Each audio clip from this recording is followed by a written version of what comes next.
नमस्कार.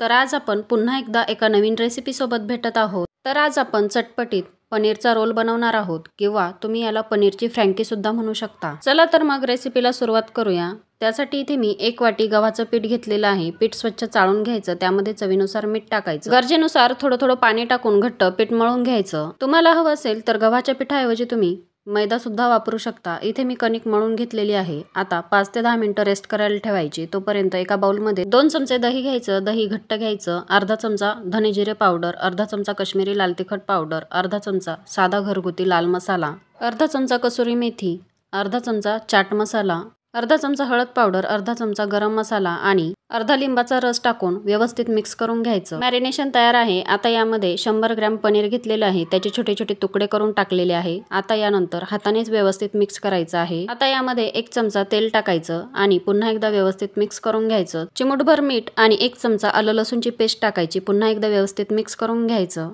आता गॅसवरती कढई ठेवायची. त्यामध्ये 1 ते 2 चमचे तेल टाकायचं. तेल व्यवस्थित गरम झाल्यावर त्यामध्ये तयार केलेलं पनीरचं मॅरिनेशन टाकायचं आणि हाय फ्लेमवरतीच पनीर व्यवस्थित परतवून घ्यायचं. त्यानंतर त्यामध्ये 1 शिमला मिरची, 1 मीडियम आकाराचा कांदा आणि 1 टोमॅटो लांब स्लाइस करून टाकायचं. ते सुद्धा व्यवस्थित परतवून घ्यायचं हाय फ्लेमवर. आता भाज्या व पनीर व्यवस्थित परतलेलं आहे. गॅसची फ्लेम बंद करायची आणि तोपर्यंत पोळी तयार करून घेऊया. त्यासाठी पीठ सुद्धा व्यवस्थित भिजलेलं आहे. छोट्या आकाराचा पिठाचा गोळा घ्यायचा आणि त्याची पोळी लाटून घ्यायची. पोळी लाटून झाल्यावरती त्या पोळीला तेल लावून घ्यायचं. तेल व्यवस्थित पसरवून घ्यायचं. त्यावरती सुकं पीठ भुरभुरायचं आणि त्यानंतर आपण लहानपणी जसा पंखा करायचो कागदाचा, अगदी तसाच पंखा तयार करून घ्यायचा. म्हणजे पोळीच्या छोट्या छोट्या घड्या करायच्या आणि एकावर एक ठेवायच्या. ज्याप्रमाणे व्हिडिओमध्ये दाखवलेलं आहे अगदी त्याचप्रमाणे घड्या करून झाल्यावरती सर्व लेयर्स एकमेकांवर व्यवस्थित अलगद हाताने दाबून द्यायचे. म्हणजे ते एकमेकांना चिकटतील आणि पराठा तुटणार नाही. एकत्र केलेले पिठाचे लेयर्स थोडेशा हलक्या हाताने ओढून घ्यायचे.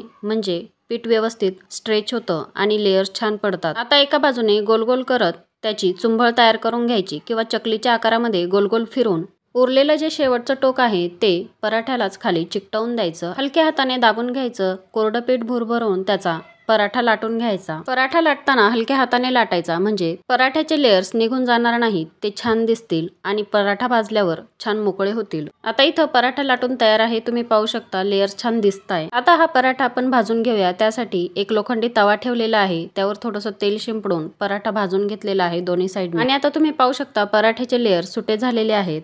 आता याचा आपण फ्रँकी किंवा रोल बनवून घेऊया. त्यासाठी एक पराठा घेतलेला आहे. त्यावर पनीरचे तुकडे टाकलेले आहे. फ्राय केलेल्या भाज्या टाकलेल्या आहेत आणि आता त्यावरती स्लाइस केलेला कांदा टाकायचा. 1 चमचा टोमॅटो सॉस टाकायचा. सॉस तुम्ही तुमच्या आवडीनुसार कमी जास्त करू शकता. आता त्यावरती मेयोनीज टाकायचं. मला मेयोनीज पर्सनली जास्त आवडत नाही, त्यामुळे मी थोडंसंच टाकलेलं आहे. आता यावरती थोडासा लिंबाचा रस सुद्धा टाकायचा आहे. ती क्लिप माझ्याकडून मिस झाली. आणि आता याचा रोल तयार करून घ्यायचा आहे. त्यासाठी पराठ्याच्या खाली मी फॉईल पेपर टाकलेला आहे आणि आता त्यावरती रोल तयार करून घेणार आहे. फॉईल पेपर किंवा बटर पेपर वापरल्यामुळे फ्रँकी खाताना सांडत नाही.